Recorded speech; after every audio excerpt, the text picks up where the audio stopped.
Revelation, chapter 6. I watched as the Lamb opened the first of the 7 seals.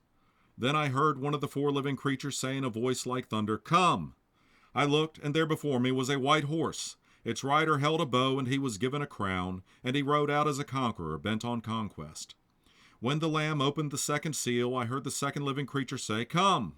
Then another horse came out, a fiery red one. Its rider was given power to take peace from the earth and to make people kill each other. To him was given a large sword.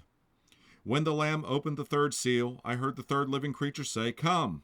I looked, and there before me was a black horse. Its rider was holding a pair of scales in his hand. Then I heard what sounded like a voice among the 4 living creatures saying, 2 pounds of wheat for a day's wages, and 6 pounds of barley for a day's wages, and do not damage the oil and the wine." When the Lamb opened the 4th seal, I heard the voice of the 4th living creature say, "Come!" I looked, and there before me was a pale horse. Its rider was named Death, and Hades was following close behind him. They were given power over a fourth of the earth to kill by sword, famine, and plague, and by the wild beasts of the earth. When he opened the 5th seal, I saw under the altar the souls of those who had been slain because of the word of God and the testimony they had maintained. They called out in a loud voice, "How long, sovereign Lord, holy and true, until you judge the inhabitants of the earth and avenge our blood?"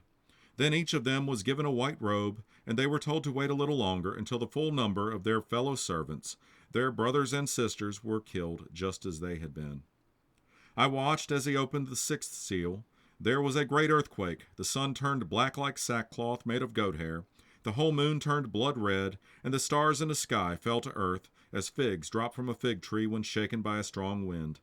The heavens receded like a scroll being rolled up, and every mountain and island was removed from its place. Then the kings of the earth, the princes, the generals, the rich, the mighty, and everyone else, both slave and free, hid in caves and among the rocks of the mountains.